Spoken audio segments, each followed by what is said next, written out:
Saudações a todos, você está no portal Totem de Luz e esse vídeo é para comentar algo que eu deixei engatilhado no outro vídeo, né? Eu falei um pouco a respeito sobre como começou o trabalho, que eu falei que eu ia comentar no próximo vídeo, então eu estou aqui para comentar como começou, como foi idealizado a igreja Totem de Luz e como é essa história, né, de início de tudo isso. Então, isso deu início desde na época que eu era criança, né, ia em igreja evangélica e gostava bastante de me envolver com questões da igreja, as histórias da Bíblia. Às vezes, pequenininho, eu ainda lia um versículo da Bíblia e tentava explicar, mostrar o que eu tinha entendido daquilo. E fui crescendo assim, as pessoas me chamavam de pastorzinho. Então, depois de uma certa idade, acho que com uns 13 anos, eu comecei a me envolver com música. E aí, boa parte da minha vivência na igreja evangélica foi me envolvendo com música. Tocava guitarra, nós criamos bandas, grupos de louvores, participamos de festival de música gospel. E era uma vida bastante intensa. Eu me casei na igreja evangélica. E, às vezes eu me envolvia bastante com a questão mais litúrgica, no que diz respeito à direção de cultos, trabalhos, ou ministração da palavra em si. Mas meu foco principal era a música, onde eu passei a maior parte da minha história na igreja evangélica foi envolvido com a música. Até chegar um momento em que as coisas começam a ser vistas a partir de outra perspectiva, né? Porque eu sempre tive a mente meio fora da caixa. Então eu comecei a pesquisar bastante sobre espiritualidade, sobre mecânica quântica, sobre religiões, né? Dentro de todo esse contexto antropológico, por que a gente tinha que olhar as coisas no que diz respeito à espiritualidade de uma forma muito unilateral. E aí até incomodava alguém que pensava, as pessoas que pensavam de forma mais dogmática, né? Mais conservadoras. Então, eu comecei a pesquisar outras religiões, outras filosofias e comecei a me aventurar por isso, ter as minhas próprias experiências espirituais. E aí eu entendi o que era espiritismo kardecista, entendi o que era umbanda, budismo, o que era a projeção da consciência, estados vibracionais. Comecei a ter as minhas próprias experiências, cheguei no xamanismo, né? E uma das coisas importantes que são marcos dessa história, são pontos, né? Que quando eu estava na igreja evangélica, por exemplo, o meu sonho era ver pessoas sendo curadas, levar pessoas para serem curadas, vidas serem transformadas, e esse era o foco principal, sabe? E de repente, quando você sai da igreja evangélica, você muda, né? Qualquer que seja a mudança que você faça na sua vida, religiosa ou não, mas muitas vezes você muda porque as coisas não estão legais para você. Você está precisando, né? E você toma noção disso. As coisas começam a tomar outro rumo, outra direção, e às vezes você não está bem e você faz esse movimento de mudança, né? Mas o foco, quando eu estava ali, era justamente esse. Eu queria ver pessoas sendo curadas, vidas sendo transformadas, pessoas sendo libertas. E de repente, quando você vem para o xamanismo, é porque realmente você não está bem. Para o xamanismo, para o espiritismo, para o budismo. Esse movimento de mudança já mostra que alguma coisa precisa mudar na sua vida, dentro de você também. Então você sai para cuidar de si mesmo, né? O desejo de cuidar dos outros fica em segundo plano, porque você não pode estender as mãos para sustentar alguém se elas não estão fortes o suficientes. E nessa história eu comecei então a me preocupar comigo, com o meu autoconhecimento, com o meu aprendizado em relação à espiritualidade. Foi quando eu encontrei, por exemplo, o céu Luz da Rainha, um espaço xamânico, aonde eu me adaptei bastante na época e o padrinho Daniel me acolheu de forma maravilhosa. E ali eu tive as minhas primeiras experiências, as minhas primeiras vivências, né, dentro do contexto xamânico.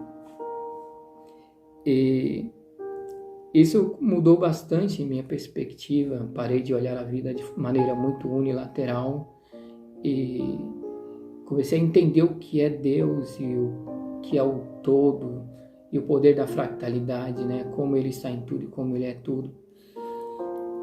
Mas você está ali para cuidar de si mesmo. Esse era o meu objetivo, né? Eu estava ali para cuidar de mim mesmo e me entregar aos processos. Isso foi passando.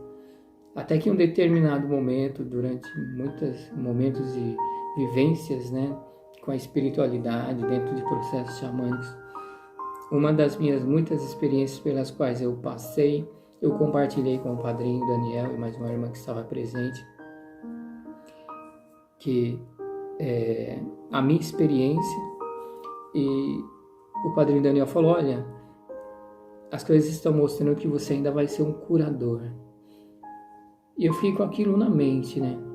Mas eu me preocupava bastante em cuidar de mim. Eu já me preocupei muito em cuidar de outras pessoas em outros cenários da vida. E a gente vem para fazer a nossa mudança interna, né? E de repente essa centelha começa a brotar novamente e eu começo a ter o desejo de ajudar as outras pessoas e levar outras pessoas para os seus processos de cura. Quando nós nos desenvolvemos, né, desenvolvemos a nossa empatia, por exemplo, em cuidar do outro, como Jesus falou, né, que Ele ensinou isso até o último momento de sua vida, que o outro é tão importante quanto você, ele precisa ser importante para você também. E é justamente isso, porque nós somos um grande organismo, sabe? Todas as pessoas na Terra, nós somos um grande organismo. E quando você desenvolve a empatia, você desenvolve a capacidade de sentir as dores do mundo. E quando você percebe que você é uma célula nesse grande organismo, você sabe que você é dependente do bem-estar das outras pessoas também, sabe? Porque aquela energia vai acabar te afetando, porque você desenvolveu agora a sua percepção, entende? O seu parapsiquismo. Você está entendendo a sua conexão com o outro, que as religiões falaram, os grandes mestres sempre falaram, e Jesus falava. E aí, se o outro não estiver bem, aqueles que se desenvolvem essa sensibilidade, eles também não vão ficar bem. A partir do momento em que você começa a perceber e começa a evoluir, e começa a crescer e abrir a sua mente para o que é Deus, o que é a vida e a que você está conectado, você começa a sentir os males do mundo também e a necessidade de investir na cura do outro. É onde surge o desejo, então, de abraçar essa causa usando as ferramentas que agora eu tinha em mãos, né? Por isso, dessa forma surgiu, então, o espaço Totem de Luz, o portal Totem de Luz, que é o nome que leva no canal, né?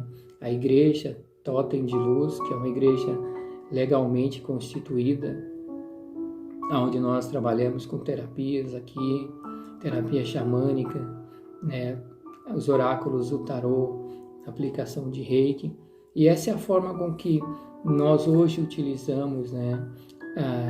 São as ferramentas que nós utilizamos para levar a cura. Hoje eu utilizo dessas ferramentas, ensino as pessoas, né, como elas se curarem, como elas conduzirem a sua vida para um melhor caminho. E como eu disse no outro vídeo, eu até falei que eu ia deixar a chave Pix para aqueles que quisessem contribuir com essa obra. Também talvez farei nesse aqui, porque uma coisa que uma pessoa me falou uma vez e eu vi que aquilo tinha uma verdade muito profunda, e ao longo da história, ao longo do tempo que nós vamos envolvendo com isso, nós percebemos, e essa coisa é: aqueles que mais precisam são os que menos têm, sabe?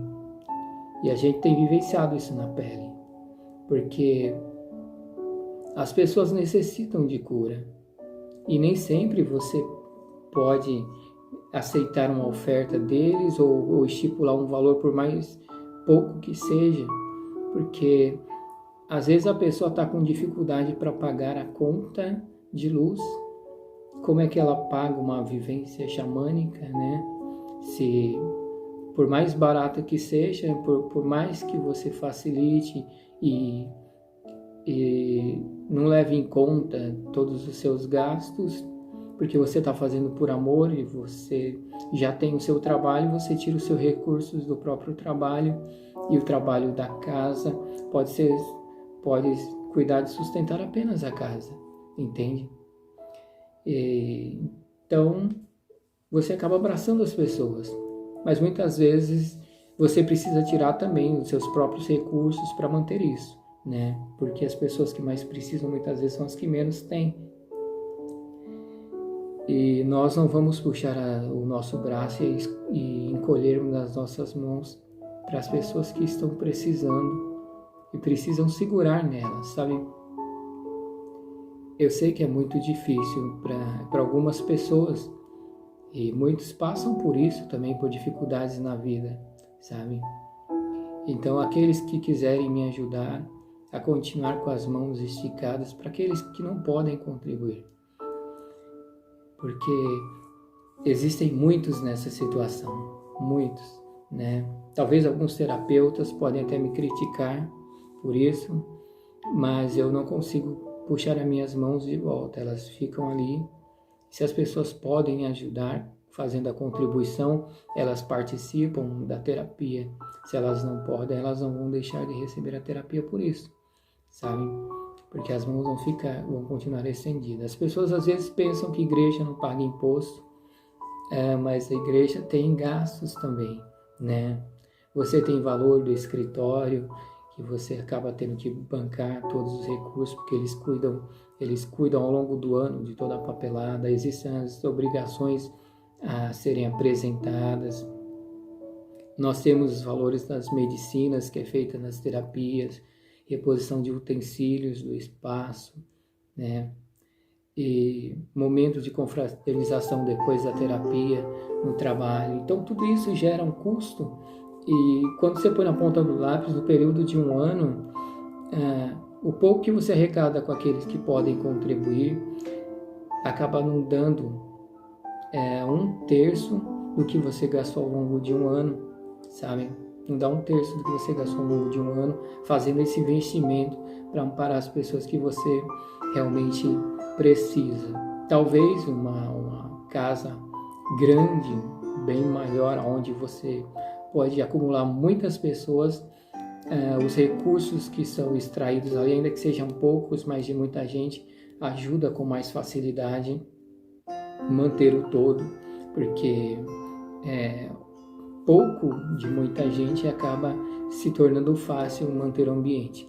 Mas aqui nós fazemos com amor e tiramos recursos que nós mesmos temos no próprio bolso, né? Porque o espaço pequeno também você acaba gastando mais ainda para manter e acolher as poucas pessoas que você tem condições de acolher.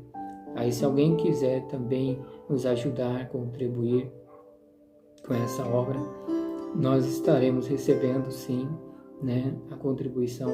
Se você quiser passar para alguém que deseja fazer uma caridade assim, pode compartilhar o vídeo, mas o nosso objetivo principal é manter as mãos estendidas para aqueles que precisarem segurar, independente de qualquer coisa. Um abraço para todos vocês, gratidão por estarem até agora aqui comigo e fiquem na paz desse grande amor.